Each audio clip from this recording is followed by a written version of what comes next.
What's up, ladies and gents in Cyberland? This is Chris coming to you with another video from RGMF, and today I'm going to be doing a review on Green Day's Nimrod. So, even though Insomniac is my favorite album, it will always be my favorite album, this was the album that got me into the band. I remember this was around, I think, 97. I was already on my way starting Poly and Long Beach Poly. And around that time, they still had this thing called The Box. It was on people who had cable. And what you could do is order videos. And, you know, you pay $3 or $4, you call it in. And then you watch a video, whatever song you want to listen to. And I never did it. It just wasn't my thing. But occasionally I would come across...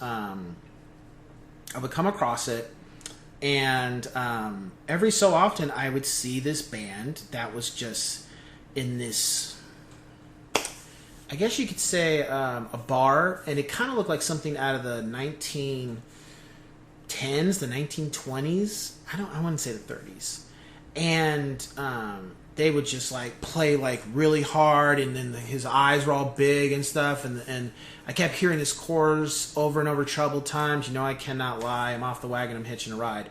And I'm just like, whatever, you know, it's like, this doesn't look like something that interests me. And I just kept seeing it, like, every so often. And I was like, you know what, I don't think my mom's gonna trip, you know, it's $3. If I don't like it, you know, and I had an allowance, I'll give her the money. Dropping my ring.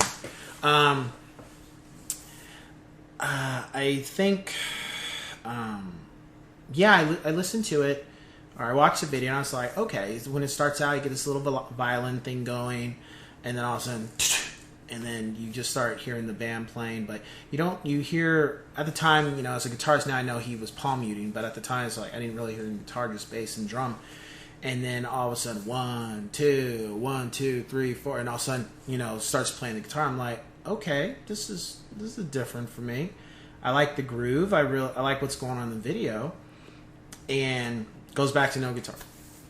Plays a song, you know, keeps singing and stuff, and then plays the song, and then that's when the chorus comes. I was like, oh, okay.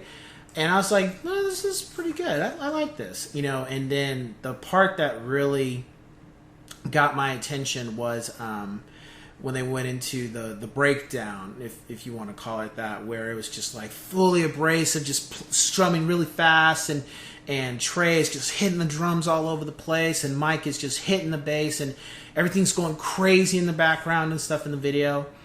And at that point I was like, I gotta know more about this band because I really like this song. And Christmas was coming up, and me and my cousin, what we would do is we would buy each other gifts because, you know, our parents didn't want us spending money on them. So we'd buy each other gifts. I would get her something, and I would say, well, okay, get me this and give me that. And one of the things I got that Christmas was Green Day's Nimrod album. I don't think I waited for Christmas to listen to it, though. I think we kind of came to the conclusion, we're like, we're not going to wait to have our gifts. Let's just do it now. So I listened to the album, and Nimrod. And right away, the first song kicks in, Nice Guys Finish Last, is just boom, straight punk rock, gets straight to the point. First lyrics is Nice Guys Finish Last, and you're running out of gas. And I was just like, okay, this is it wasn't something I was used to just yet, you know, because I wasn't fully immersed into the band's music or anything, or a lot of bands at that time. And I just, over time, I remember I was at my grandparents' house, and I stayed up later than I normally would, and I listened to the album front to back. And at first, there were some songs I really didn't care for. I don't think I liked Platypus at first, and I don't think I cared for Take Back. I felt, for my taste at that time, I felt they were just too abrasive. Lo and behold, you know, 20 years later, it's I love every single track on that album. Are you kidding me? Like, Platypus especially. So, you know, it's a very special album. It's one of my top 5 for Green Day, and I don't rank it below my top 5, but it's hard now because they have like so many freaking albums, so it's hard to sometimes say, Insomniac is one thing, but Nimrod and every album after that, it's hard sometimes because sometimes I'll come out with another album and it's like I like it just as much, but do I want to put Nimrod below that or do I want to put Nimrod above that? It's just weird. With that album, we saw after the Insomniac breakdown and taking a break, the band went back into the studio, and lo and behold, I did not know this. I thought Billy would normally write his stuff outside the studio, and I remember watching a video, I think it was about when they were making American Idiot, and he said it was the first and last time he would do it, that he went into the studio and recorded while in the studio. And he said that was the last time he'd ever do that, and he would have demos and stuff ready before he went to the studio. And I think probably because maybe some stuff wasn't that good at the time, because I forgot how many songs was recorded for Nimrod, and it was probably I think he said 40 or 50, maybe more, and only ended up being 18 tracks. And I think future reference, don't do that again. Have as many songs, but come in with stuff already ready, as opposed to having to literally record from scratch in the studio, because that costs money. And and then mind you, within 2 years, that's when the whole Napster thing's going to kick off, and I'll get into that later with other albums that I bought during that time. So, it was a different album. You still had the punk rock of Insomniac and Dookie and 1039 Kerplunk. However, you had a lot more changes. Like Hitchin' a Ride was a different song. Redundant was a different song. I would say because of the speed, there wasn't songs like that at the time. There wasn't more introspective, personal stuff that Billy was writing about, in my opinion. He kind of had that with Dookie a little bit, and a little bit of Insomniac, more so just maybe bad relationship breakdown. But this one was more reflective of being a parent, being a husband, trying to live with another individual who has just as many good ideas as you, and you guys would conflict, and you feel like maybe the love is gone, there's no love there, and it's not that, it's just you guys are growing older together, and sometimes you're not always going to like the person you're with. I'm sure all of us can relate to being in a relationship. We don't always like our boyfriend or husband or our wife, or our boyfriend or our girlfriend. We do not always like them. That's just the way it is. You also had songs like Worry Rock, which was a different approach. And then Last Ride In. Last Ride In is probably the song that really stuck out because it wasn't a song. It was just an instrumental. That's the first time they put an instrumental on an album, which I felt when I listened to it for a while. For a couple years, it's one of those songs that's like, whatever. I'll listen to it, but I don't really care for it. Now I have a lot more respect for it because they've only done one other instrumental, that was Espionage for Austin Powers 2. But with Last Ride In, I think it's very special because they were willing to take chances to try different things. I can respect them for that. I would never like them, or any of the bands I like, I would never like them to recreate another album that they've already done. Maybe say, we're going to grab elements from other albums, and I get that because if you haven't played in a while, you want to come back to certain things of that, but never say, let's make another Basket Case, literally, or let's make another Brain Stew, or a 2,000 Light Years Away. I don't want to hear that. It happened at its time, it had its moment, and still play it, of course, live, but move forward.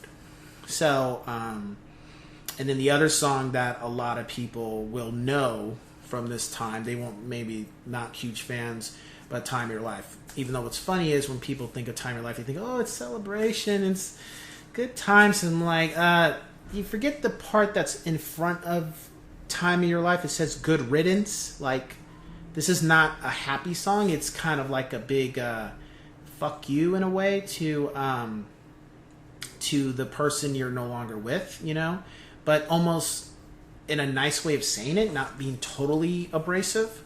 But it's not a pleasant song. It's a good song. I like the song. However, I think the misconception for a lot of people is they really think it's something.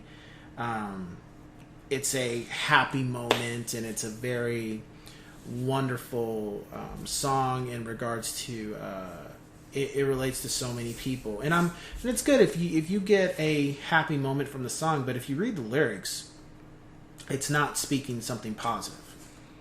I don't know, maybe I'm thinking too much into it, maybe not, but even when I first heard the song, I knew if you take away the strings and you take away the guitar and stuff and how it flows, just listen to the lyrics and you tell me if that sounds like that's something happy to talk about. So, the other thing about an honorable mention for the album is, I would say, two songs that I felt should have been on this album that weren't. And we don't know how many songs were supposed to be on the album and weren't, but Desensitized and Suffocate. So Desensitized gives a little bit of, it kind of gives like a Brain Stew type of vibe to it, but not, it does a riff real quick and turns off, right? It just keeps doing that. Play it off, play it off, play it off kind of thing. But then the chorus, of course, is different from how Brain Stew is written and the way it goes. I remember at the time, I think my Nimrod CD got scratched and I was really pissed.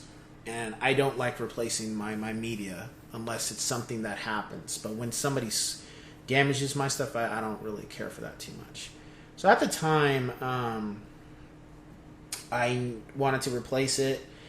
And I was getting into band more, and I found out that they had the album, that song which I had heard, it was on Nimrod. I was like, well, you know what, I'm going to get that song, because at the time we don't have MP3s just yet, can't rip stuff yet, you have CDs, that's how you listen to your music, or if you had a record player, but I didn't have a record player. So I'm like, you know, I want to listen to this song in my car when I got to drive places, or if I'm doing something, I want to listen to the song. So ripping didn't start just yet. And for young people, ripping is copying a CD and you know, listening to it, you know, because at the time it wasn't streaming or MP3s and all that. Is you had a CD, you put it in a CD burner, you copy the files, and you do what you want with it. So I ordered it from Japan, and it was funny, I had the lyrics in English and I had the lyrics in Japanese. It's kind of interesting. But Desensitized was on there, and yeah. And to this day, I think Green Day, I don't think Green Day's ever performed it live. I really think they should. I think a lot of fans really, that's one of those top B-side songs in a way that people would really love to hear them play if they did. And the other song was Suffocate. Suffocate, I don't think really fits on the album too much, but I think if they maybe rework the tracks, maybe it could go on there. It's also, I just like the groove of it. I just like how the playing goes. I like the lyrics and stuff. But I can see why maybe that one wouldn't be on there. But Desensitized for sure should have been on Nimrod. Are there any songs on the album I don't like? No. There's no songs on the album. I mean, when I first heard it at the time, yeah, I didn't really care for Platypus and Take Back. But actually, I love every single track on the album.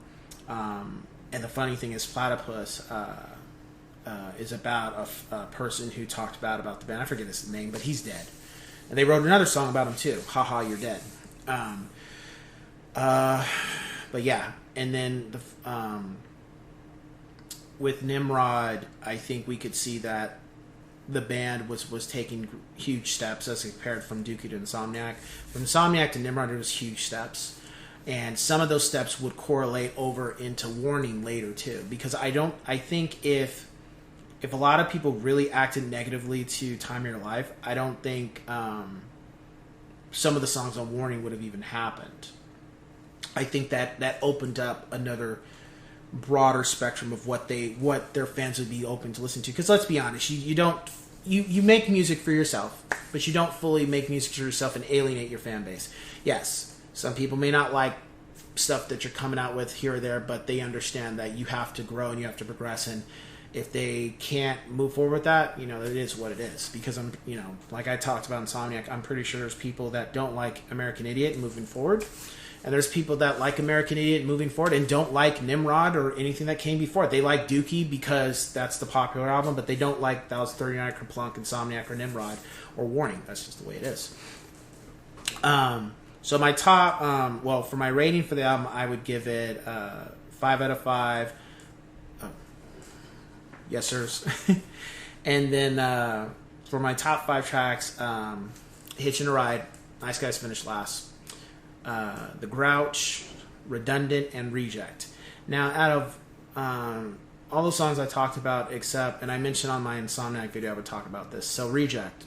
Reject is pretty much the response of what Insomniac did, because what happened was there was a parent who bought Insomniac and assumed that it would be very similar to Dookie, and it wasn't. She did not care for the album, and she sent the band a disparaging letter about it, and Billy saw it, and I think the rest of the band saw it, but Billy responded and called her out on it, and some of the stuff he said in the